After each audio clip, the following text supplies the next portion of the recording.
Hi friends, எல்லோரும் எப்படி இருக்கீங்க? நல்லா சாப்பிட்ற குழந்தைங்களை பற்றி பெரும்பாலும் சாப்பாட்டு விஷயத்தை பற்றி நம்ம கவலைப்படவே தேவையில்லை. ஆனால் சில குழந்தைங்களுக்கு சாப்பாடு மேலே பெருசாக இன்ட்ரெஸ்ட்டே இருக்காது. என்னோடய பசங்க அப்படி தான். அவங்களுக்கு கொஞ்சமாவது சாப்பாடு மேலே ஆர்வம் வர வைக்கணும் அப்படின்னா சில விஷயங்கள் நம்ம ஃபாலோ பண்ணலாம். ஒன்று வந்து ஃபுட்டோட கலர். அதுக்கு நான் என்ன பண்ணுவேன் அப்படின்னா, கேரட்டை அரைச்சி அதை தோசை மாவில் கலந்து கேரட் தோசை ஊற்றி கொடுப்போம். அதே மாதிரியே பீட்ரூட் அரைச்சி ரெட் கலரில் பீட்ரூட் தோசை அண்ட் கேப்சிகம் அரைச்சி க்ரீன் கலரில் கேப்சிகம் தோசை, இந்த மாதிரிலாம் ட்ரை பண்ணியிருக்கேன்.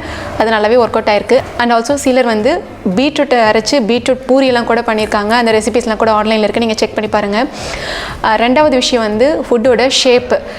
எப்போவுமே ஒரே மாதிரியே இல்லாமல், இப்போது இட்லி நம்ம நார்மலாக எப்பவும் ஊற்றுறதான், அதுக்கு பதிலாக சம்டைம்ஸ் மினி இட்லி ட்ரை பண்ணலாம். அதை பார்க்கும்போது சின்ன சின்னதாக இருக்குது அப்படின்னு சொல்லி அவங்க கொஞ்சம் டெம்ப்ட் ஆவாங்க. அது மட்டும் இல்லாமல் மற்றது தோசை எப்போவுமே நார்மலாக ஊற்றுற தோசை இல்லாமல் ஸ்டார் ஷேப்பில் அந்த மாதிரி கொஞ்சம் ட்ரை பண்ணலாம்.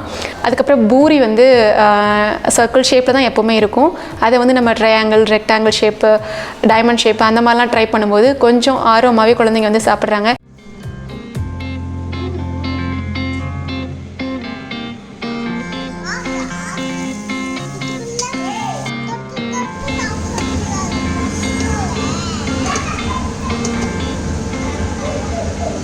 இந்த ட்ரிக் எனக்கு நல்லாவே ஒர்க் அவுட் ஆச்சு. உங்களுக்கு உங்கள் குட்டீஸ்கிட்ட இந்த ட்ரிக் ஒர்க் அவுட் ஆகுதான்னு ட்ரை பண்ணி பார்த்துட்டு கமெண்ட் பாக்ஸில் எனக்கு மறக்காமல் ஷேர் பண்ணுங்கள். அடுத்த வீடியோவில் சந்திக்கலாம். வணக்கம்.